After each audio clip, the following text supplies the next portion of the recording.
meminta saya untuk menyampaikan materi digitalisasi gitu. Nah, sebelum lebih jauh ke materi itu saya sedikit perlu menceritakan dulu latar belakang mungkin yang menjadi pertimbangan dari bincang-bincang sakti ini mengundang saya untuk sharing gitu. Karena konon katanya kami ini adalah lembaga keuangan syariah yang pertama kali menggunakan aplikasi syariah dari produknya Saktiling. Sebelumnya kan polanya adalah pola simpan pinjam umumnya, yaitu penerapannya menggunakan mekanisme bunga gitu ya. Nah, pada waktu itu kami kok Sakti ini menarik. Kalau kami lihat itu Sakti ini menarik. Lalu cuma satu masalahnya, kok mekanisme syariahnya nggak ada ini. Dan kami kemudian diskusi cukup panjang lebar, bahkan saya sampai datang ke Bandung sehari penuh itu. Saya silaturahim dengan Pak Mukhlis, dengan siapa lagi saya lupa ya. Ya, dengan Pak Mukhlis lah. Ini Pak Mukhlis hadir nih. Ya, dengan Pak Mukhlis, dengan Siap hadir, Pak. Nah, dengan teman-teman yang lain diskusi di sana itu satu harian. Akhirnya kami menerapkan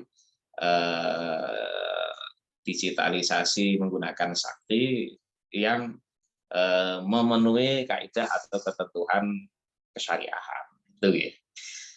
Latar belakangnya itu. Nah, ini sehingga nanti harapan saya nanti kita diskusinya akan lebih banyak membahas ke sana gitu ya.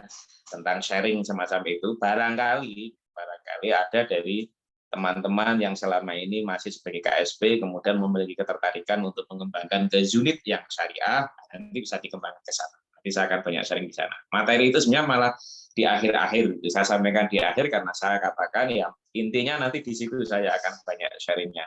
Kalau yang di awal-awal itu saya pikir itu tidak terlalu apa ya Bapak Ibu, saya pikir sudah tahu lah itu umum. Memang ini materi ini yang saya sampaikan kemarin waktu di acara Dinas Koperasi, saya menyampaikan digitalisasi koperasi gitu. Nah, kebetulan di Sleman sendiri, saya dari Sleman, ini KSPPS Prima Arta itu dari Kabupaten Sleman, Provinsi DIY, yang ternyata di teman-teman kami di Sleman sendiri pun penerapan digitalisasinya itu kebanyakan baru sebatas sudah menggunakan aplikasi ya IT ya, sudah menggunakan sistem pembukuan terpadu baru itu. Belum sampai yang menggunakan bisa transfer, menerima transfer itu belum banyak. Bahkan ternyata kemarin ya saya ucapkan selamat buat Sakti gitu. Kenapa kemarin saya diundang? Karena konon katanya untuk di Prima Arta ini katanya yang terbaik di Sleman. Nah, ini kan ya dari Sakti ya, bukan dari Prima Artanya.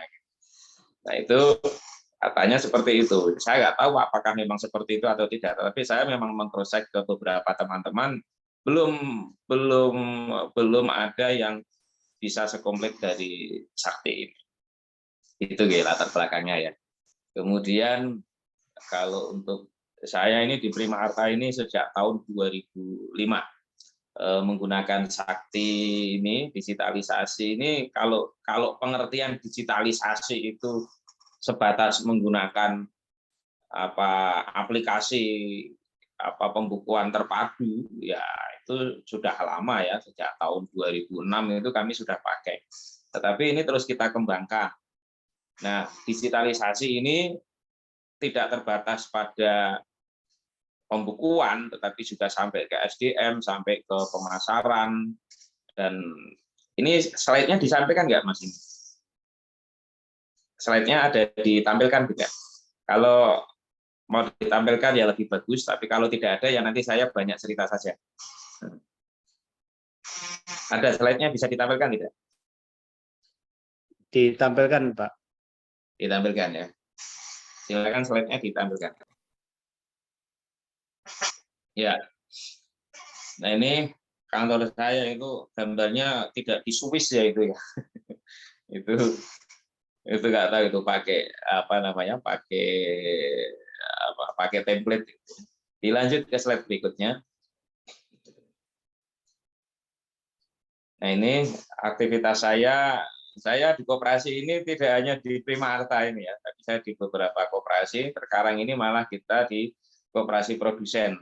Di Mataram Asa Prima ini saya di sana sebagai sekretaris pengurus, ini koperasi yang bergerak di bidang peternakan kambing. Jadi nanti kita membuat, termasuk nanti kita membuat produk susunya juga dan seterusnya ya.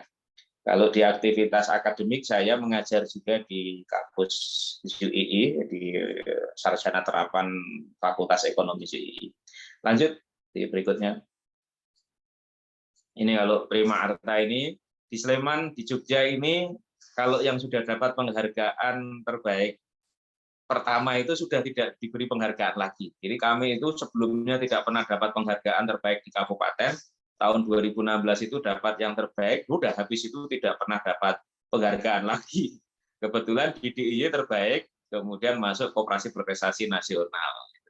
Waktu itu menterinya yang dari Bali itu Pak Agung, anak Agung siapa? Puspayoga ya. Oke, selanjutnya kalau digitalisasi ini kan karena tuntutan revolusi industri. Sekarang yang bukan hanya 4.0 ya, 4.0 tapi sudah 5.0 gitu ya. Jadi menggabungkan internet ke industri. Sekarang itu sudah seperti itu. Nah, selanjutnya. Nah, kenapa kita ingin digitalisasi? Karena kita ingin meningkatkan kualitas layanan kepada anggota. Inginnya anggota itu lebih mudah bertransaksi, kemudian lebih efisien. Ya, pada banyak hal tujuan ini bisa kita penuhi. Lebih efisien, iya. Kemudian mengikuti perubahan kebutuhan era industri 4.0 ini, iya. Tapi memang dalam pelaksanaannya ini salah satunya tujuan dari digitalisasi ini kita untuk bisa masuk menggandeng kalangan milenial masuk di kita. Ini ternyata yang sampai hari ini kita masih belum bisa masuk. Dan kami akhirnya mempelajari ini terkait kenapa meskipun kita sudah digital tapi kok belum bisa banyak masuk kalangan milenial gitu. Jadi mungkin bisa sharing dari Bapak Ibu teman-teman gerakan koperasi yang lain kenapa kok banyak milenial yang belum bisa. Kami kemudian punya data.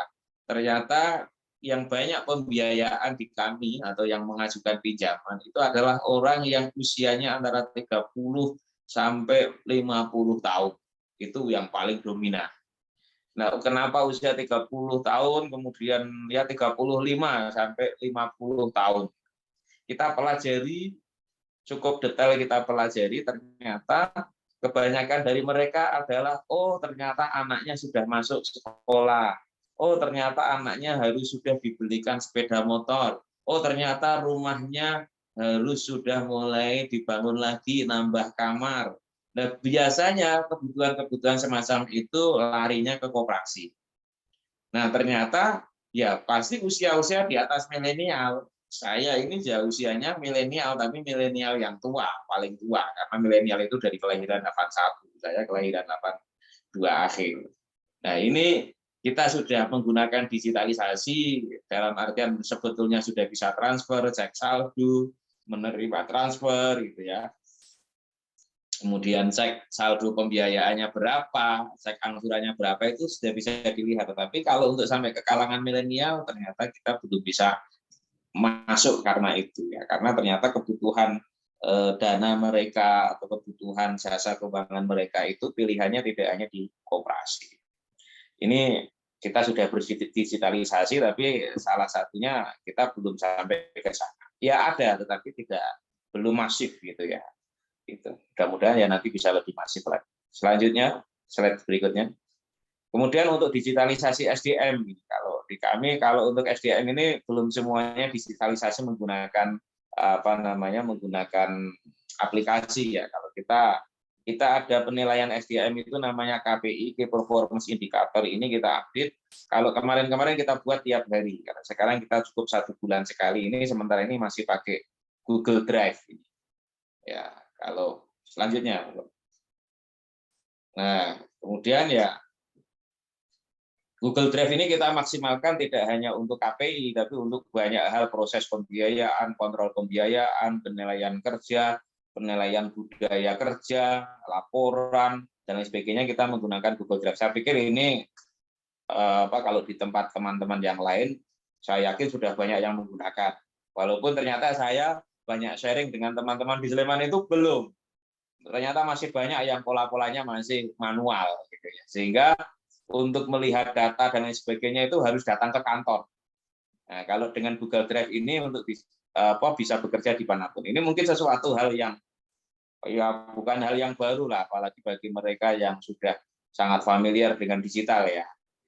Tapi faktanya kalau saya banyak bertemu dengan teman-teman saya, apalagi yang usianya di atas saya itu mereka belum familiar dengan Google Drive. Ya, selanjutnya, kemudian lah ini kami di SDM ini kami juga menggunakan aplikasi untuk kehadiran, untuk presensi. Ini tidak lagi presensi manual yang pakai sidik jari, tidak lagi pakai itu, termasuk laporan kerja, itu hari ini merencanakan kerja untuk melakukan apa saja, kemudian rencana kerjanya apa saja, kemudian nanti sepulang kerja itu artinya sudah dikerjakan apa saja, ini menggunakan aplikasi kerja. Ini aplikasi memang untuk laporan kerja, kehadiran, termasuk ketika berkunjung ke anggota, itu nanti akan diupdate, akan difoto, fotonya Google Map-nya ada di sini. Bekerja pun ngantor absen masuk itu juga tidak harus di kantor, tapi juga bisa dimanapun. Nah, misalkan langsung di anggota itu bisa, karena di sana ada akan terdeteksi gitu ya, dengan aplikasi ini. Ya, selanjutnya. Ya, kemudian kalau digitalisasi layanan ini menggunakan Saktiling ya, yang mungkin sebagian besar dari Bapak Ibu sekalian ini sudah menggunakan, sudah menerapkan. Saya tidak perlu terlalu banyak bercerita tentang Saktiling ini ya, karena untuk Saktiling saya yakin Bapak Ibu sudah familiar gitu ya. Ya, selanjutnya ini langsung saja ke slide berikutnya gitu ya. Ya. Lanjut. Nah, ini mungkin kalau barangkali ada yang belum tahu ya isinya Saktiling ya salah satu di antaranya itu ya. Kalau mengenai laporan-laporan nanti akan lebih banyak lagi ya. Apalagi ini beberapa laporan ini saya minta dibuatkan khusus sama pihak Sakti, ini pihak SKK ini akan lebih variatif lagi. Beberapa di antaranya kalau ini adalah yang berkaitan dengan layanan ya kan Saktiling ini ya. Jadi ya bisa listrik, pembayaran, kemudian transfer antar koperasi, transfer antar bank, dan seterusnya, QRIS, dan lain sebagainya. Ini di Sakti sudah kita terapkan. Ya. Berikutnya, kemudian, nah ini data yang ternyata kita yang menggunakan Saktiling ini di kami belum masif ya, belum banyak ya. Nah, ternyata ya itu di usia yang paling banyak itu di di usia 39% itu di usia 40 tahun ke atas ya, karena koperasi kita anggotanya lebih banyak yang di usia 40 tahun ke atas. Kalau yang di bawahnya lagi adalah di usia 24 sampai 39, ini ada 37 gitu ya. Ya ini punya harapan lah kita. Mungkin ya dengan Sakti ini ke depan akan punya harapan bahwa yang menjadi anggota koperasi ini juga dari kalangan milenial. Selebihnya angkanya cukup kecil-kecil dan ternyata koperasi ini yang paling banyak dan berminat untuk hal-hal semacam itu tetap yang paling banyak adalah perempuan atau ibu-ibu ya sampai 67%, yang laki-laki itu 33%. Ini pun ternyata jumlahnya juga nggak banyak gitu, hanya sekitar 140-an, 150-an sampai hari ini. Dari anggota kami yang aktif ini ada 1.500-an. Berarti kan hanya 10%-nya yang menggunakan ya. Saya tidak tahu yang terjadi di dunia perbankan itu berapa persennya orang yang punya rekening, kemudian mereka menggunakan aplikasi perbankannya itu berapa persen, saya kurang tahu ya. Tapi kalau di tempat saya ini 10%, kurang lebih dari yang aktif ya. Nah, barangkali nanti dari Bapak Ibu sekalian mungkin ada yang sharing gitu, dan malah mungkin saya dapat masukan ini dari sini untuk bisa memasifkan Saktiling ini. Padahal manfaatnya cukup banyak ya. Bagi yang sudah nyaman itu ya nyaman transfer ya menggunakan ini ya. Oke, selanjutnya ya ini kalau ini adalah layanan ya Bapak Ibu sekalian sudah tahu lah Kalau yang di lapangan ini yang diterapkan oleh marketing di lapangan. Jadi menggunakan printer namanya, saya lupa ya. Nah, pokoknya printer yang dibawa ini yang teman-teman marketing. Selanjutnya ya digitalisasi pemasaran ini. Nah, digitalisasi pemasaran ini atau lebih kepada promosi ini, slide berikutnya monggo. Nah, kalau ini kenapa kita perlu masuk ke sana, ini menurut data ini tahun 2022 ini pinjol ini mengalami peningkatan yang signifikan ya. Menurut data.go.id ini datanya terjadi lonjakan yang cukup signifikan. Ada peer-to-peer lending dari fintech ini juga mengalami lonjakan yang signifikan. Ini kemarin membuat kami gelisah. Akhirnya kemudian kami harus main di digital, promo di digital gitu. Selanjutnya, slide-nya. Nah, kemudian kami menggunakan akun Facebook, Instagram, IG ya, YouTube, TikTok, WhatsApp Business, website. Gitu. Nah, di Facebook ini kita ketika promo di sana itu, misalkan kita ada pembiayaan motor dan lain sebagainya, kemudian kita iklan melalui Facebook ya, Facebook Ad itu yang muncul malah dari daerah-daerah yang jauh, yang yang di luar Sleman. Ya, meskipun kita juga pernah men-set untuk di iklan itu ya melalui yang khusus untuk Sleman, itu kan bisa disetting seperti itu ya. Nah, ketika kita share umum itu tetap yang minta itu jauh, dan ternyata orang-orang yang mengajukan melalui karena kita iklan di situ ternyata rata-rata adalah orang-orang yang bermasalah, sehingga kita menganggap ini kurang efektif ya kalau kita di sana sebagai iklan itu. Jadi media sosial ini masih lebih dominan sebagai branding. Kemudian kita punya YouTube ini. YouTube ini berikutnya, silakan slide berikutnya. Nah ini itu nanti tadi ada IG, TikTok dan sebagainya, Facebook ini data per 2022 kemarin ya. Oke. Berikutnya, kalau untuk YouTube ya itu kita punya produk motor bekas ini kita masukkan ke web itu ada nilainya berapa, angsurannya berapa, itu bisa dilihat di situ. Nah ini kelemahannya itu kadang yang banyak masuk adalah malah dari luar kota, kita kejauhan, jadi kita anggap tidak kompatibel ya antara biaya yang harus kita keluarkan dengan pendapatan yang nantinya masuk dari pencairan dari yang luar kota. Web ini banyak yang mengakses juga dari luar kota.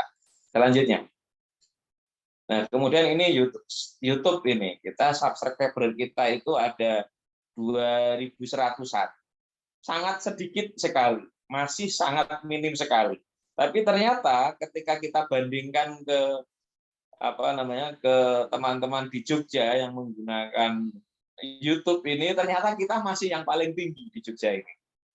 Nah, ini isinya kontennya banyak kisah inspiratif dari pelaku usaha yang menjadi anggota kita yang kita bina gitu ya. Kemudian edukasi tentang ekonomi syariah, tentang fikih muamalah, karena kami punya Dewan Pengawas Syariah itu kebetulan kedua-duanya adalah kiai yang memang setiap harinya bergumul dengan referensi keagamaan dari kitab-kitab klasik itu. Jadi ada ngaji fikih lah di kami ini. Ini kita masukkan ke YouTube ini. Kalau video yang tersampaikan ya sudah cukup banyak ya, ada 150 lebih ya. Kalau untuk durasi atau penonton ditontonnya itu ya sampai 150.000 lebih ya untuk ditontonnya. Berikutnya. Nah ini ternyata kalau kita bandingkan di Jogja ini ada BMT yang lebih raksasa dari kami, itu ternyata subscribernya masih sedikit-sedikit sekali. Ada BMT Beringharjo ini asetnya mungkin sudah sampai di atas 150 M, mungkin hampir 200 atau malah sudah lebih, itu ternyata YouTube-nya hanya 63 subscribernya. BMT UMY ini 529, BMT BIP 22, BMT Arapana 170 gitu. Nah ternyata kami yang baru 2.100 itu ternyata yang paling banyak, padahal masih sangat sedikit sekali. Nah ini lebih banyak untuk ke edukasi ya untuk di YouTube ini. Kalau untuk jualan sepertinya kok kita belum efektif ya. Walaupun ya ada sih yang karena melihat itu kemudian ada yang pengajuan itu, tapi masih sangat minim sekali. Berikutnya, Ya. Nah, kalau sekarang ini ke yang inti yang mau saya sharingkan. Saya menggunakan sakti tadi di latar belakang saya sampaikan bahwa di sakti ini saya melihat fitur-fiturnya cukup menarik, laporan keuangannya juga cukup menarik. Ya, pada waktu itu menurut saya belum seideal yang sekarang ini. Terus saya dulu minta yang ini dibuat seperti ini. Sekarang ini sudah laporan keuangan itu sudah memenuhi standar SAK etap ya. Nah, terus cuma pada waktu itu waktu mau saya masuk ke sakti ini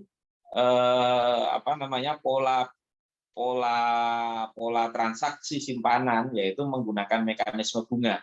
Sementara kami ini kan lembaga keuangan syariah, basicnya itu bukan bunga, tetapi untuk simpanan ini basicnya kalau tidak bagi hasil ya bonus.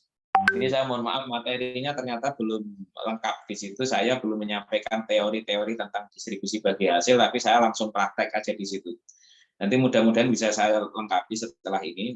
Tapi sekarang saya mau men-sharingkan, barangkali ada yang belum tahu bagaimana mekanisme distribusi bagi hasil atau bonus simpanan ini.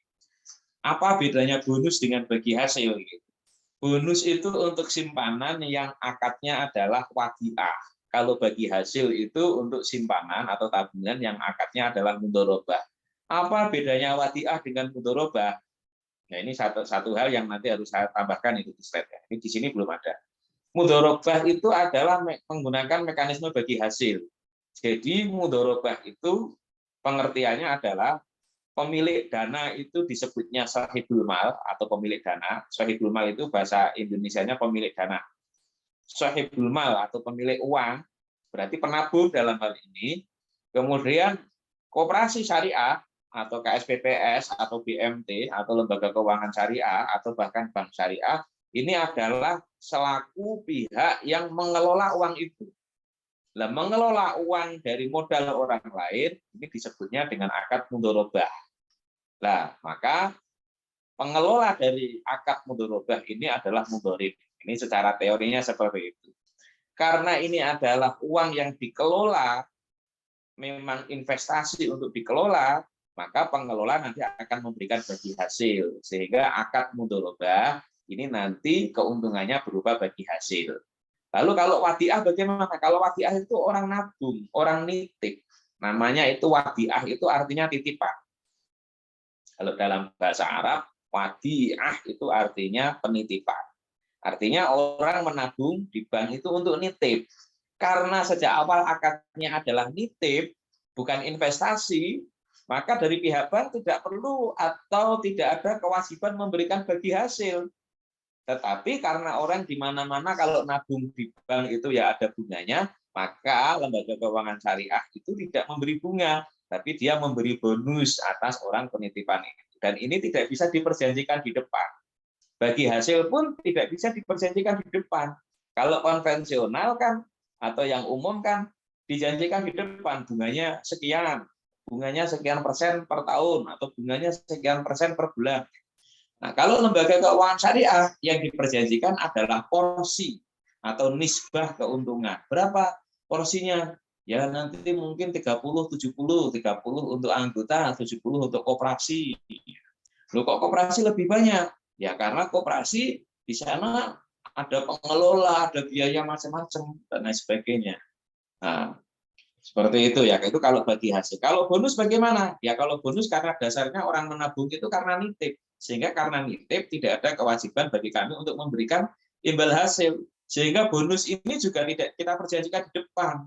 Bonusnya berapa? Kalau bilang bonusnya berapa? Terus kita jawab bonusnya nanti per tahun 5%. Nah, itu sama aja dengan mengganti kata bunga dengan mengganti menjadi kata bonus. Itu nanti akan sama dengan pola konvensional. Sehingga ini menjadi tidak berbeda ya. Ya ini yang paling krusial yang membedakan antara lembaga keuangan syariah dengan konvensional nanti di situ. Nah ini contohnya seperti ini. Ini contohnya ada koperasi dengan total pendapatannya itu 257 juta.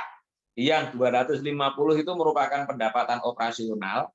Nah, pendapatan itu dari margin 75 juta, ujroh 125 juta, kemudian bagi hasil itu 50 juta. Kok bedanya apa margin ujroh bagi hasil? margin itu untuk pembiayaan yang akadnya jual beli. Misalkan ada orang beli mobil di kami di Prima Arta, mobilnya harganya 100 juta. Lalu kita belikan dan kita jual ke orang itu menjadi 110 juta. Nah, kemudian kami kan dapat keuntungan 10 juta. 10 juta itu bukan bunga, namanya margin. Nah, menjual barang dengan cara menunjukkan bahwa ini harganya sekian, kami ambil untungnya sekian, 100 juta, kami untungnya 10 juta, sehingga kami jual 110 juta. Ini namanya akad murabahah dalam bahasa Arab atau dalam bahasa fikih. Nah, akad murabahah ini keuntungan tadi disebutnya sebagai margin. Margin ya, itu bahasa Indonesia sebutnya margin itu. Kalau bahasa Arabnya itu ribhu atau ribhun gitu ya. Ribah gitu bahasanya. Kemudian ujroh. Ujroh itu jasa. Jadi kalau koperasi-koperasi sekarang ini kan karena edukasi tentang bunga dan sebagainya ini kontroversi, itu dianggap riba dan lain sebagainya kan. Sekarang banyak koperasi itu tidak menggunakan kata bunga tapi menggunakan kata jasa. Tapi polanya kan masih pola bunga. Nah, kalau koperasi yang syariah itu ada namanya ujroh. Ujroh itu artinya jasa. Jasa itu maksudnya apa? Jadi lembaga keuangan syariah ini bisa saja menerima jasa dari anggota. Salah satunya apa? Misalkan ijarah muntahiyah bitamlik itu kasusnya kondisi apa? Contohnya adalah misalkan orang bukan beli mobil tapi orang itu menyewa mobil ya dari lembaga keuangan syariah, lalu kan nanti ada biaya sewa. Nah, biaya sewa itu namanya ujroh gitu ya. Apa bedanya dengan yang murabahan tadi, yang margin tadi? Kalau margin kan jual beli. Kalau ini kan sewa menyewa. Loh, bukannya nanti akhirnya dimiliki penyewanya? Iya, ketika dimiliki oleh penyewa, maka nanti di akhir periode nanti akan ada akad jual beli atau ada akad hibah. Nah, ini disebutnya sebagai ijarah muntahiyah bitamlik atau sewa menyewa yang berakhir dengan kepemilikan. Yang berikutnya adalah bagi hasil. Bagi hasil yaitu ada orang usaha, kemudian kita lembaga keuangan ini sebagai sahibul mal atau investor, atau dalam bahasa Arabnya disebutnya sahibul mal. Nah, pengelola usaha itu disebutnya mudharib. Nah, nanti dia menjalankan usaha, ada keuntungannya, disepakati labanya nanti persentasenya sekian. Nah, itu kemudian masuklah di kami sebagai pendapatan bagi hasil. Nah, sehingga yang kita distribusikan ini yang dari bagi hasil dari pendapatan operasional yang 250 juta ini. Yang 7 juta kan pendapatan bagi hasil dari bank dan pendapatan lain-lain itu tidak dibagi hasilkan. Nah, distribusinya bagaimana? Di slide berikutnya, silakan. Nah, ini distribusinya seperti ini. Jadi, ini saya bisa pakai pointer nggak ya kalau dari sini ya? Mau menunjukkan itu. Oke. Atau gini, ini kita lihat di kolom 1, 2, 3, 4, 5. Nah, ini. Kolom 1, 2, 3, 4, 5 paling bawah. Paling bawah. Paling bawah, kolom yang kelima. Ada angka 250.000 atau 250 juta itu. Ya, di situ. Ini adalah tadi saya katakan kan ada pendapatan 250 juta itu. Nah, 250 juta itu akan didistribusikan ke seluruh produk. Ke seluruh produk. Lah produknya apa? Ada namanya simpanan wadiah, ada simpanan mudharabah, ada deposito jangka waktu 3 bulan, 6 bulan, 12 bulan. Ada yang kita punya dananya, kita pinjaman dari BSI atau mudharabah dari Bank BSI. Ada simpanan pokok, ada simpanan pasif, ada modal lainnya. Ini kita distribusikan ke masing-masing. Caranya bagaimana? Berdasarkan proporsi. Nah, total dana di kita itu ternyata totalnya ada di angka, oh itu maaf itu ada yang keliru itu, yang di angkanya ada hilang 10 itu yang paling atas ya, yang di wadiah ya. Sehingga totalnya saldo rata-rata itu ada di angka yang di wadiah itu di kolom kedua 1120 200 itu harusnya 11.120.000. Jadi maksudnya 11 miliar 202 juta harusnya itu yang di kolom pertama itu ya. Nah, saldo rata-ratanya adalah 11 miliar 349 juta. Nah, totalnya saldo rata-rata yang kolom paling bawah itu adalah 21 miliar 672 juta 253.000. Itu adalah total saldo rata-rata. Nah, itu saldo rata. Jadi masing-masing itu saldo rata-ratanya itu akan terdistribusi proporsional sehingga pendapatan 250 juta itu nanti yang masuk ke simpanan wadiah 131 juta, yang masuk ke simpanan mudharabah 15,2 juta, yang masuk ke deposito 3 bulan 4,4 juta, masuk ke deposito 6 bulan 1,9 juta, deposito 12 bulan 28,9 dan seterusnya. Nah, lalu itu kan baru per produk. Sekarang kita distribusikan ke masing-masing tabungan. Berarti dari pendapatan itu untuk, nah ini tergantung porsinya. Kalau untuk simpanan wadiah bonusnya itu 15%. Nah, 15%. Berarti yang 85 milik koperasi. Kalau simpanan mudharabah bagi hasilnya 35%, maka yang 65% punya koperasi dan seterusnya. Sehingga bagi hasil atau bonus ke anggota di kolom paling bawah itu ada 62,2 juta. Nah, ini adalah yang akan didapatkan oleh anggota. Sementara koperasi itu dapatnya 187 juta. Sehingga kalau dalam pembukuan di koperasi syariah ini 62,2 itu adalah beban bagi hasil atau bonus. Nah, gitu. Yang 187 juta nanti akan dipakai biaya macam-macam, ada biaya tenaga kerja, biaya operasional, biaya rumah tangga, administrasi umum, dan lain-lain. Mungkin nanti masih tinggal sisa 25 juta. Nah, 25 juta itu adalah laba bersih. Sehingga dalam hal ini, bagi hasil yang dibagikan ke anggota atau penyimpan adalah bagi hasil dari pendapatan kotor.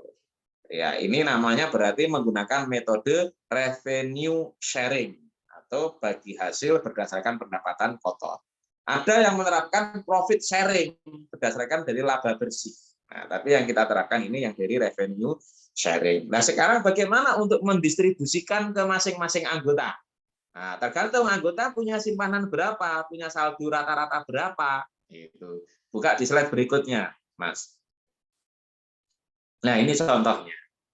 Contohnya, ini ada anggota punya saldo rata-rata, produknya itu ada saldo rata-ratanya yang simpanan wadiah, ini saldo rata-ratanya 11 miliar, 11,4 M. Lalu ini nisbah bonusnya ini 20% ini, contohnya 20%, harusnya 15 itu, tapi nggak apa-apa. Kan di atas tadi 15. Terus ini ada namanya bunga diem. Ini namanya Jogja banget ini. Kalau di Bandung pasti bukan bunga diem. Wis ya, kalau Bandung mungkin ya. Ini bunga diem. Dia punya simpanan. Saldo akhirnya 572.000. 572 apa ini? Iya, juta ya, 572 juta. Saldo rata-rata 569 juta. Lalu bagi hasilnya itu dari mana? Bagi hasilnya, maka cara menghitungnya adalah total saldo rata-rata rekeningnya bunga diem dibagi dengan saldo rata-rata produk yang paling atas itu dibagi dengan 11, itu. Nah, kemudian dikalikan dengan nisbah 20% itu, nisbah bonus 20% itu dikalikan dengan jumlah pendapatan yang terdistribusikan untuk untuk simpanan wadiah. Nanti lihat di tabel di atasnya simpanan wadiah. Coba dibuka slide sebelumnya. Slide sebelumnya. Nah, di situ kan ada 131 juta ini yang wadiah itu. Nah, itu seperti itu. Nah, nanti ketemunya bunga diem slide berikutnya. Bunga diem dengan mekanisme itu tadi, Bunga Diem akan mendapatkan 1.314.000. Itu kalau dihitung, kalau setara dengan bunganya berapa? Yaitu setaranya dengan 0,23%. Kalau 1 tahun ya berarti setaranya 2,7%, kan dikalikan 12. Dan ini naik turun tergantung dari pendapatan koperasi, tergantung dari saldo rata-rata anggota, tergantung dari pendapatan koperasi, dan tergantung dari saldo rata-rata dari masing-masing produknya. Kita menggunakan saldo rata-rata ya, bukan saldo akhir, karena bisa jadi akan kontras sekali antara saldo rata-rata dengan saldo akhir. Ini mohon maaf yang belum saya masukkan adalah diamnya. Nanti saya sudah membagikan Excel-nya, nanti Bapak Ibu sekalian bisa kok melihat di Excel-nya ini, nanti mohon di-share saja ke peserta, nanti mohon kepada panitia untuk men-share itu ya. Kalau deposito sama, deposito ya, polanya seperti itu. Intinya akan dihitung berapa saldo dari milik anggota itu dibagi dengan saldo rata-rata di produk itu dikalikan dengan pendapatan yang terdistribusikan untuk produk itu dikalikan dengan nisbah atau porsi. Nah, ini contohnya kalau yang deposito, orang deposito 50 juta, dia dapat berapa itu? 288.000 ya, atau setaranya 0,58. Kalau 1 tahun ini setara dengan 6,9%. Ini seperti itu Bapak Ibu sekalian tentang digitalisasi di kita. Ini kenapa saya menyampaikan ini, konon katanya yang ikut di Sakti ini ada beberapa juga dari yang lembaga keuangan syariah. Tapi karena waktu dulu masuk itu belum ada pola syariah yang baru. Setelah masuknya kami ini, barangkali nanti mau menerapkan itu ya alhamdulillah, nanti saya jadi ada temannya nanti di Sakti ini yang sama-sama menggunakan pola syariah. Nah, lalu yang barangkali belum semua koperasi ini menerapkan atau memiliki standar kepatuhan syariah, yang Dewan Pengawas Syariahnya ini mengaudit sampai pola semacam ini ya, pola perhitungan ini benar atau tidak, sesuai syariah atau tidak gitu ya. Nah, ini PR bagi masing-masing lembaga keuangan syariah. Itu akan sangat bergantung kepada manajemennya sebetulnya. Kalau manajemen itu proaktif melaporkan, kemudian menyampaikan perkembangan, nanti para pengawas atau DPS akan mempelajari. Nah, di situ akan ada check and balance, Mbak. Sehingga ya ada yang mengawal penerapan pola syariah ini betul-betul diterapkan atau tidak, gitu. Nah, kalau sudah menggunakan mekanisme distribusi bagi hasil atau distribusi bonus semacam ini, ya insya Allah sudah sesuai dengan mekanisme syariah. Kalau masih menggunakan pola yang selain ini, ya sepertinya itu belum memenuhi pola-pola atau standar fatwa DSN ya, Dewan Syariah Nasional ya, atau yang sesuai dengan pola syariah yang semacam ini.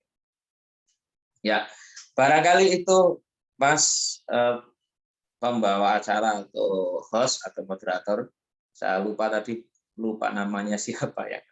Terima kasih ya, barangkali itu ya bisa saya sampaikan.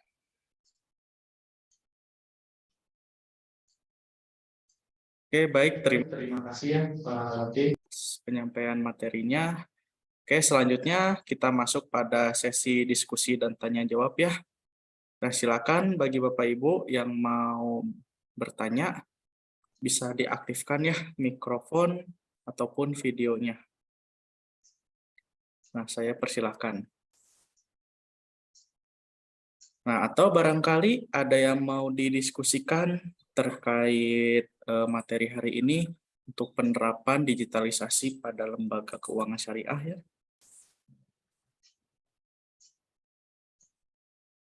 Izin mohon tanya Pak. Siap, silakan Pak Endra. Oke, terima kasih Pak. Saya Endra dari KSPPS Nasari Syariah dari Jakarta. Sangat menarik bahan yang diberikan oleh Bapak Abdul Latif ya, Pak ya. Mohon maaf saya orang baru di Koperasi Syariah nih Pak.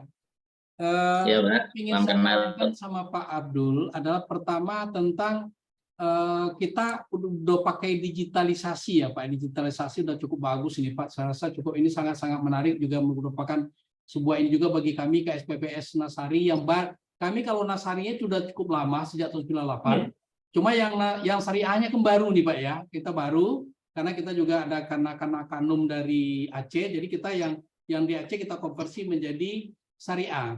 Yang ingin saya tanyakan Pak Abdul, kita kan sekarang rata-rata koperasi KSPPS ini kita kan pakai sistem closed loop ya, bukan open loop. Artinya kita kan hanya terbatas kepada anggota. Untuk mensiasati ini gimana Pak? Karena kalau dengan digitalisasi mau tak mau kita seperti m-banking gitu ya Pak ya. Otomatis kan kita banyak seperti itu. Jadi kita kan rata-rata kita kan hanya simpanan buat anggota, pembiayaan juga buat anggota. Karena kita dengan pakai closed loop, kita nggak ada nasabah. Seperti itu Pak. Dari tempat Bapak, dari Prima, kira-kira bagaimana mensiasati untuk menambah jumlah kuantitas dari baik anggota simpanan maupun anggota pembiayaan Pak? Mungkin itu aja Pak dari kami, dari Nasari Syariah Kantor Jakarta. Terima kasih Pak. Assalamualaikum warahmatullahi wabarakatuh. Waalaikumsalam.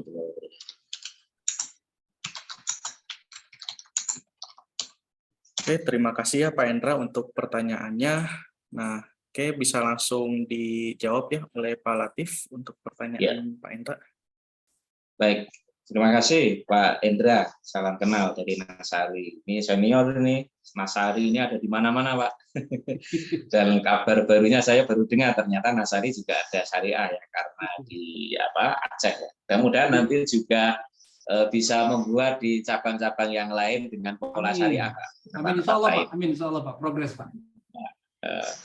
Lalu terkait dengan pembatasan anggota ini kan masalah kita semua ini Pak, soal closed loop, open loop ya, karena apapun yang kita ambil ini kan masing-masing ada konsekuensinya. Kalau kita menerima semua orang bertransaksi dengan kita dan mereka harus tercatat sebagai anggota, maka hak-hak anggota kan harus dipenuhi. Nah, sementara kalau kita membatasi orang, ya pasti di situ akan terbatasi jumlah transaksinya otomatis. Nanti kalau hitung-hitungannya operasionalnya belum tentu bisa masuk, malah bisa dipastikan mungkin tidak masuk itu. Akhirnya kita ada yang main kucing-kucingan kan Pak. Ada yang main kucing-kucingan dalam artian mungkin anggota itu selamanya dijadikan sebagai calon anggota seperti itu. Yang sebetulnya kan secara aturannya kan calon anggota kan hanya 3 bulan. Nah, kalau saya melihat begini sih Pak, di kami sendiri ini hari ini masih kami terapkan. Kami ini kan tadi ada 1.500 anggota Pak. Itu 1.500 anggota itu yang aktif Pak. Sementara kalau kita sejak berdiri sampai hari ini orang yang pernah bertransaksi itu secara rekening itu lebih dari 12.000 Pak. Lebih dari 12.000. Tapi yang aktif itu 1.500 sampai 2.000. Itu. Nah, sekarang yang sedang kita lakukan ya sejujurnya sekarang ini kita ini adalah masih open loop. Sampai hari ini masih open loop. Hanya dalam penerapan rapat anggota kita memang ada pembatasan melalui mekanisme perwakilan yang cara kami mensiasati. Pak, ini masing-masing koperasi bisa berbeda-beda ya Pak ya. Mungkin di tempat-tempat lain ada yang lebih canggih gitu ya. Kalau di tempat kami ini menggunakan mekanisme perwakilan sehingga anggota yang datang itu sudah kita kasih belangko nanti wakil anggotanya siapa. Oh, ini dari daerah sini atau dari desa sini, berarti nanti wakil anggotanya ini kan gitu Pak. Lalu mereka tetap kita berikan hak membaca laporan keuangan, kemudian mereka laporan RAT, tapi kita dalam bentuk brosur, bukan dalam bentuk buku. Jadi satu lembar ini HVS kayak gini ini kita bikin 6 halaman 1, 2, 3, kemudian yang sini 4, 5, 6. Ini laporan ringkas gitu Pak. Kemudian nanti di bawah itu ada komentar, setuju tidak setuju atau menolak atau menerima laporan, kemudian ada usul seperti apa. Kemudian ini kita bukukan, kita jilid Pak. Sehingga mereka pun ya kita undang, mereka juga terlibat dalam rapat, tetapi mereka rapat tertulis. Nah, itu tinggal kita buat di aturan, di mekanisme di tentang aturan di anggaran rumah tangga atau anggaran dasar. Anggaran dasar sih masih global ya, detailnya nanti di anggaran rumah tangga terkait dengan mekanisme rapat anggota. Seperti itu, Pak. Ya, apakah ini benar atau tidak? Saya tidak bisa memastikan apakah ini benar atau tidak, karena ketika kita tanya ke orang dinas atau pejabat, jawabannya bisa beda-beda. Gitu ya. Nah, itu permasalahan perundang-undangan di kita masih klasik ya. Masalahnya masih seperti itu, apa yang ada dipahami atau dimaksudkan di atas itu di bawah belum tentu sama. Seperti itu Pak Indra, kami cara mensiasatinya seperti itu. Terima kasih Pak yang Abdul Latif, sangat menarik. sama-sama. Mudah-mudahan secepatnya undang-undang tentang open loop, closed loop ini bisa segera disosialisasi semua pemerintah ya Pak. Jadi Amin. kita gampang membuat Amin. bisnis Ya, plan sehingga kita ada kepastian Pak Indra. jadi agak lebih terukur nanti Pak ya. Terima kasih banyak Pak Abdul Betul, Latif. betul, Pak. Sama-sama, Pak. Terima kasih Pak. Sama-sama. Oke, baik, terima kasih ya atas pertanyaan dan jawabannya Pak Latif. Nah, mungkin di sini Pak Sugeng ya, sepertinya mau bertanya. Oke, silakan Pak Sugeng, bisa diaktifkan aja mikrofon dan videonya ya.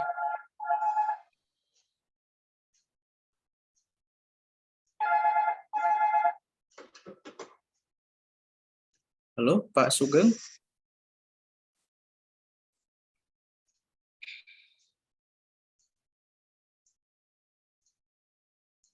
Oke, nah barangkali sambil menunggu Pak Sugeng, ada yang mau ditanyakan kembali atau ada yang mau disampaikan ini dari Pak James ya. Silakan Pak James. Terima kasih Pak Rifki. Selamat pagi Bapak-Bapak sekalian. Maaf saya nggak buka ini ya video ya karena lagi di pasar saya. Ya, salam kenal Pak. Saya James Purba dari Pak James. Ya, terima kasih Pak ya. Senang sekali bisa mendengarkan sharing Bapak hari ini ya untuk kawan-kawan kita semua di Sakti ya. Jadi Pak, saya pikir dunia koperasi syariah di Indonesia itu marketnya masih luas ya. Jadi apa yang Bapak mulai di Jawa Tengah itu saya pikir benar-benar nanti ini bisa jadi contoh ya, karena di Indonesia sebenarnya market syariah itu sangat besar. Sehingga namanya bank syariah itu juga kita bisa lihat ya bagaimana mereka bersatu menjadi yang namanya BSI ya. Nah, kalau menurut saya memang Pak, yang namanya pendidikan koperasi ya, yang pendidikan koperasi itu salah satu bagian dari jati diri koperasi ya, yang ada di Undang-Undang Nomor 25 tahun 92 itu, mulai dari kemandirian sampai pendidikan. Itu sangat penting sebenarnya membuat orang itu betah berkoperasi. Saya setuju dengan Bapak tadi, tantangan kita sekarang itu adalah kelompok milenial ya. Milenial ya. Seperti Bapak bilang tadi, memang koperasi-koperasi di Indonesia itu masih dalam tanda petik dikuasai kaum kolonial. Gitu. Ya. Tapi saya nggak mengatakan ada istilah baru Pak Abdul ya, namanya selenial ya. Namanya selenial, senior milenial. Jadi perpaduan antara milenial dan kolonial. Nah, kita itu ya milenial lah gitu, karena sudah masuk ke digital ya. Kemudian saya ingin menambahkan aja ya, pendapat aja ini ya. Tadi diskusi dengan Pak Endra ya dari Nasari. Salam kenal Pak Endra dari KSPPS Nasari ya. Istilah closed loop dan open loop itu sebenarnya di koperasi awalnya nggak dikenal ya. Nah, itu hanya di dunia perbankan itu sebenarnya. Tetapi karena kasus kemarin itu yang besar itu, ya itu kan koperasi ya, bertopengkan koperasi, tapi cara kerjanya memang terbuka, open loop. Koperasi itu sendiri adalah closed loop ya. Jadi memang dari anggota untuk anggota, yang anggotanya itu benar-benar awalnya itu saling kenal, keluargaan dan sebagainya. Lingkupnya masih katakan lokal ya. Nah, datanglah teknologi. Ya, teknologi. Nah, terbukalah inovasi-inovasi.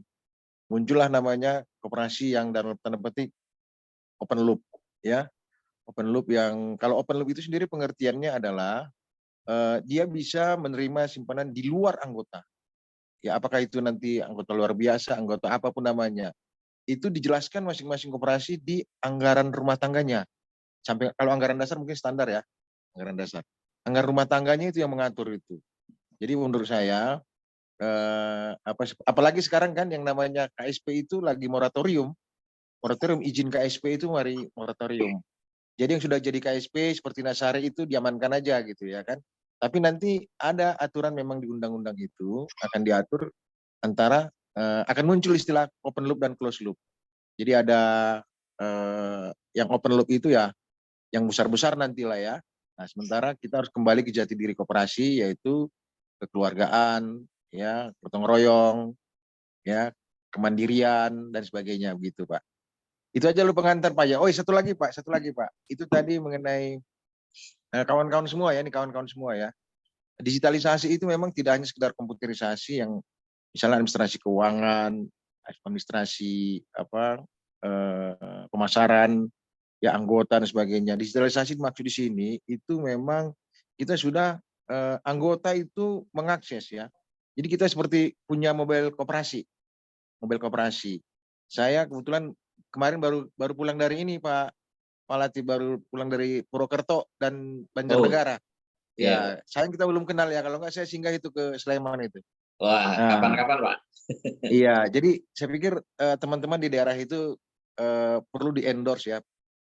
Bapak jadi endorse lah gitu loh ya, bahwa digitalisasi itu bukan hanya ternyata transparansi, bukan hanya untuk keterbukaan untuk pengurus saya, tapi juga untuk anggota gitu ya. Bahkan menurut saya digitalisasi itu bisa menambah revenue, Pak, menambah revenue. Contohnya gini, anggota koperasi Bapak katakan 1.000 ya, belum semua tahu bahwa kita beli pulsa, beli token listrik lah misalnya. Beli token listrik kalau di Indomaret, Alfamaret, di bank itu administrasinya 2.500. Ya kalau di koperasi KSPPS barangkali administrasinya cuma 950 perak kan? Jauh lebih murah kan? Benar nggak Pak? Nah, Bapak bisa naik ke 500 itu, masih di bawah ini tetangga tadi itu.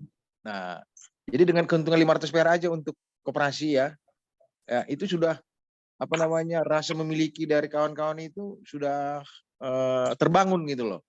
Nah, itu contoh-contoh kecil ya, dimulai dari token listrik, pulsa, dan sebagainya. Ini kan aksesori-aksesori, sehingga makin banyak orang yang menggunakan aplikasi mobile koperasi ini gitu loh. Nah, itu saya selalu mendorong itu, digitalisasi untuk meningkatkan pendapatan koperasi dimulai dari penggunaan kebutuhan sehari-hari kita.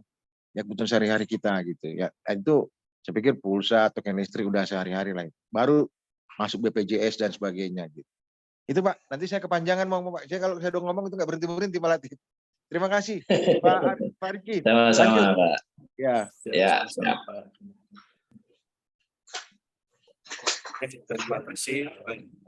Terima kasih Pak James atas diskusi ringannya. Oke, baik Bapak Ibu, barangkali sebelum kita tutup ada yang mau ditanyakan atau ada yang mau didiskusikan terkait materi bincang-bincang hari ini. Mari jangan ditutup dulu, dipanggil aja dari koperasi mana gitu, pasti nyaut itu gitu, disapa Pak. Nah ini Pak Sugeng, apakah sudah standby? Tadi katanya beliau mau bertanya ya. Baik, terima kasih. Selamat siang. Siang Pak. Para silenial, Mr. Jim dan teman-teman. Terutama Mas narasumber, ya, yang itu juga sahabat saya, Mas Abdul. Ya, Pak Sige. Pripun kabare? Assalamualaikum. Alhamdulillah, waalaikumsalam. Sehat Pak. Panjenengan sehat ya Pak. Ya, sama-sama dari Jogja ini. Jadi kalau Adil dari Bantul, kemudian Mas Abdul itu dari Sleman. Jadi kami punya Persiba Bantul, Mas Abdul punya PSS Sleman gitu. Pak Sim punya Argentina gitu ya. Teman-teman yang lain mungkin punya fans masing-masing. Nah, terima kasih. Begini, menarik memang kalau sekarang ini kan koperasi yang kita yang belum syariah itu juga mempunyai persoalan ya, karena tentu saja muncul beberapa stigma, muncul beberapa anggapan perbedaan antara jasa, riba, bunga dan lain sebagainya, itu margin dan sebagainya. Nah, ini tentu saja menjadi persoalan tersendiri di koperasi kita masing-masing. Karena segmentasi kita tentu saja pengennya itu tidak hanya segmen satu homogen gitu, tapi juga heterogen dari berbagai anggota yang tentu saja berlatar belakang budaya, ya, kultur, kemudian juga agama. Nah ini tentu saja PT SKK ini harus mampu untuk mengkolaborasi itu, gitu kan? Sehingga bagaimana nanti agar koperasi yang belum syariah ini nanti di mix bagaimana agar sistemnya itu bisa mengakomodir kebutuhan dari masing-masing. Saya rasa itu yang menjadi PR untuk PT SKK. Nah, kemudian untuk tadi kalau tidak salah kan Undang-Undang P2SK itu kan sudah disahkan, ya, yang di situ mengatur tentang yang namanya open loop dan closed loop, kan gitu. Kalau tidak salah, mungkin nanti bisa diluruskan. Closed loop itu lebih ke simpan pinjam, ya. Sementara kalau yang open loop itu lebih ke bisnis di sektor jasa keuangan. Nah ini tentu saja kita juga mempunyai PR besar karena betul di undang-undang itu koperasi itu harus melayani anggota, ya, bukan open loop, ya, dan koperasi kita harus closed loop. Nah sementara kita sejujurnya betul anggota-anggota kita itu yang dibilang anggota itu sementara masih hanya sebagai penabung. Kalau dilihat memang anggota yang belum memenuhi syarat sebagai anggota, tentu saja ini masih praktek kita jadi open loop. Jadi ini kan campur baur. Kalau nanti kita kena undang-undang atau dari yang lain, pasti kita akan menjadi masalah. Nah, bagaimana ini agar PT SKK juga bisa menciptakan bagaimana kita bisa mendapatkan database yang baik. Ini yang sudah basis anggota beneran, ini yang masih anggota yang belum berbasis anggota betul, masih hanya penabung dan itu open loop. Makanya ini PT SKK harus bisa menciptakan atau aplikasinya bisa ditambah fitur-fiturnya untuk mengelola database itu, sehingga setelah 3 bulan teman-teman yang masih bukan jadi anggota itu bisa kita data sedemikian dan itu akan menjadi prospek kita untuk dijadikan anggota. Ini juga PR juga bagi PT SKK. Nah, sekarang kita menunggu OJK atau apa itu Pak Jin? Otoritas Pengawas Koperasi kalau nggak salah ya. Kita sedang menunggu itu.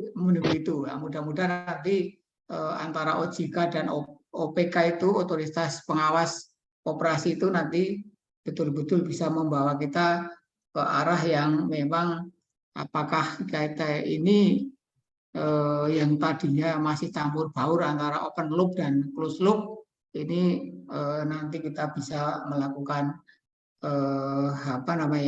perbaikan-perbaikan agar anggota yang kita layani itu betul-betul anggota yang sebenarnya.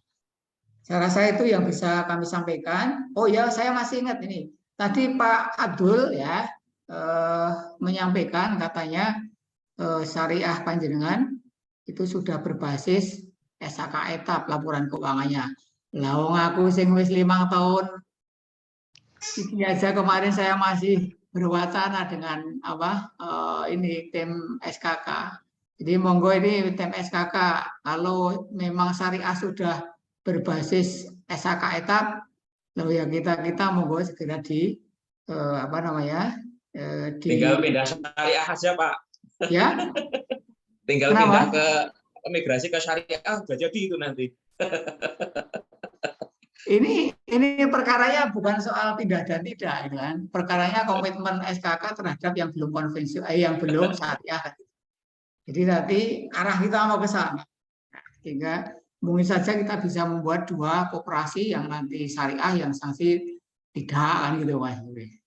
Monggo, terima kasih. Selamat malam, selamat siang.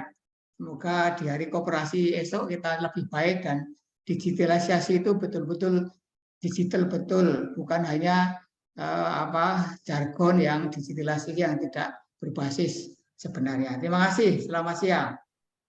Nah, siap. Oke, silakan Pak James mau menanggapi. Sebelum saya nanggapi, mungkin ada teman-teman yang lain dulu, tolong kasih kesempatan. Oke, tes bisa didengar suaranya. Nah, itu ada. Baik, perkenalkan saya Mukhlis ya, tim dari Sakti juga. Nah, memang kalau Pak Sugeng ini sebenarnya ditunggu dan juga tidak ditunggu Pak Jem. Kalau nggak muncul kangen, tapi kalau muncul di akhir itu pasti membuat PR bagi saya ini, Pak. Iya, nanti PR-nya bisa kita kerjakan itu. Bisa kita kerjakan. Baik, Pak Sugeng, terima kasih tadi ada beberapa catatan-catatan ya, ini sudah dicatat untuk PR kami sebagai tim implementasi terkait tadi laporan etapnya dia menjadi PR ya untuk KSP Adil akan segera tidak lanjuti seperti itu. Jadi memang Pak Jen ada di Pak Sugeng yang belum selesai ceritanya seperti itu, jadi menjadi PR. Dan Pak Sugeng pintar nagihnya di tempat umum, Pak. Jadi kami kan tanda kutip malu ini masih punya PR dengan Pak Sugeng seperti itu. Baik Pak Sugeng, catatan maupun PR-PR-nya kami catat ya untuk segera ditindaklanjuti. Seperti itu Pak, barangkali dari Pak Jem ada tambahan-tambahan. Oke, teman-teman yang lain ada nggak dari koperasi ya? Penting juga ini bagaimana respon terhadap materinya Pak Abdul Latif tadi. Silakan. Kalau nggak ada, saya ingin menanggapi sedikit aja ya, biar ada kesempatan sama yang lain. Jadi Pak Sugeng, Ketua Persatuan Sugeng Seluruh Indonesia PSSI ya, mengenai anggota ya, mengenai validitas anggota, sebenarnya kita sudah menyiapkan yang namanya EQIC. EQIC ya, itu aplikasi untuk mengetahui profil dari setiap anggota yang mendaftar. Misalnya nanti dia sampai open to open loop-nya gitu ya kan. Misalnya dia mendaftar sebagainya. Itu bisa dengan EQIC ya. EQIC ini tentu dilindungi oleh aturan main ya, aturan undang-undang perlindungan data pribadi ya. EQIC itu sudah diterapkan di perbankan dan di pinjol gitu ya. Nah, sementara koperasi agak sakit telinganya kalau dengar kata pinjol ya Pak Latif ya. Ya. Nah, tapi itu bukan kita buat kedok ya. Iya. Pinjol itu pinjaman benjol, kalau nggak dibayar benjol dia. Tanpa mendaftar jadi anggota, ya kan orang bisa minjam gitu. Itu oke lah, itu sisi lain lihat ya, OJK. Jadi koperasi pun ke depan perlu memiliki yang namanya EQIC itu. Ya, jadi EQIC itu sebenarnya terintegrasi data orang berdasarkan NIK.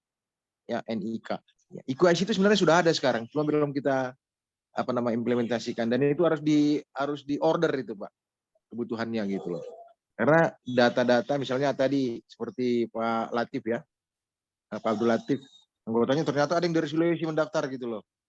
Nah, Bapak mengenai tadi menarik juga tadi, Bapak tahu itu orang itu bermasalah gitu. Berarti itu seolah-olah udah ada EQIC-nya kan, ada electronic know your customer-nya gitu loh.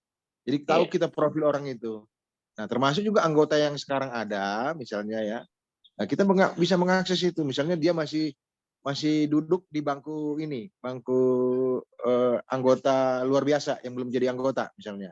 Setelah dicek, profilnya bagus, pindah jadi anggota misalnya. Ya, atau anggota itu mau melakukan pinjaman. Ya, selama ini dia nyimpan terus, nggak pernah melakukan pinjaman. Ya kan? Nah, biasanya kalau mau minjem itu baru kita sibuk kan? Ya, seperti asuransi kan, bayar premi lancar, mau klaimnya itu agak ketat dia. Nah, di koperasi juga bisa begitu, diterapkan dengan EQIC-nya itu, dengan dimasukkan NIK-nya aja udah kelihatan profilnya. Dia pinjaman di mana, ini bukan BI checking ya, atau SLK sekarang ya, mirip-mirip itulah. Nah itu di koperasi pun pasti akan diterapkan gitu. Karena apa? Karena kita udah masuk ke ranah digital gitu ya. Jadi gitu Pak Sugeng ya dan Bapak sekalian ya. Berkoperasi itu sekarang makin transparan, makin apa namanya, makin menantang sebenarnya ya. Saya paling menganjurkan contohnya gini, kalau kita punya uang 1 juta di bank, itu akhir tahun kita tinggal 700.000 itu. Tapi kalau kita nyimpan uang, nabung di KSPPS 1 juta, itu saya pastikan uangnya di atas 1 juta di ujungnya. Itu Pak Latif ya, dan Bapak Iya, sekalian. Pak. Nah gitu, jadi berkooperasilah semua kita nih. Ya kan, yang belum digital pelan-pelan, bertahap gitu loh. Itu tambahan dari saya. Terima kasih.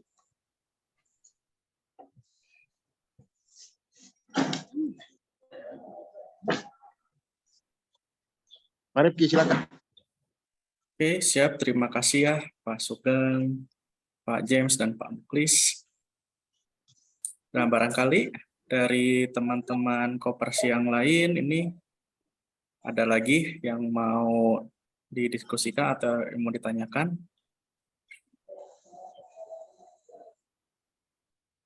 Itu ada dari Ciamis gitu, dipanggil Pak. Menarik itu dari Ciamis itu. Mungkin di sana syariah banyak.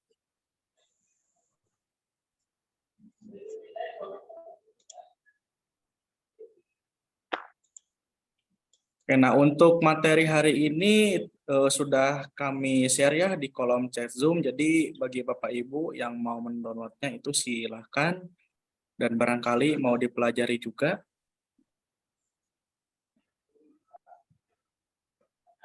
Oke, silakan Bapak Ibu. Ada yang mau ditanyakan sebelum kita akhiri ya untuk Zoom acara bincang-bincang hari ini?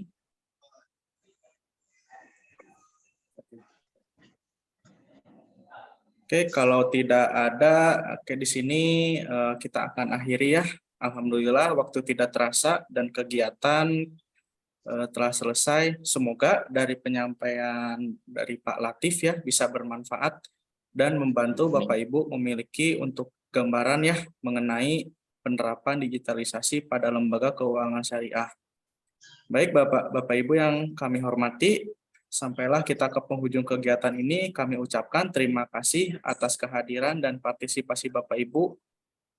Saya Rifki, moderator hari ini, mewakili tim Sakti juga dan Pak Latif. Kami memohon maaf bila ada hal-hal yang kurang berkenan.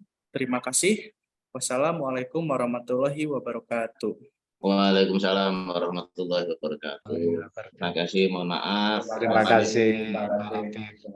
Sama-sama. Bapak Ibu sekalian. Terima kasih. Terima kasih Pak Latif, Pak Sugeng, Pak. Sama-sama. Baik. Bincang-bincang sakti berikutnya ya. Ya. Terima kasih teruntuk saudara saya Muklis. Terima kasih. Terima kasih. Assalamualaikum. Assalamualaikum warahmatullahi wabarakatuh. Waalaikumsalam warahmatullahi Mas wabarakatuh. Abdul. Iya Pak, sama-sama Selamat Pak. siang. Selamat siang semuanya. Selamat siang, Pak Sugeng. Oke. Namun saya mohon pamit nih, saya tutup. Izin, sami.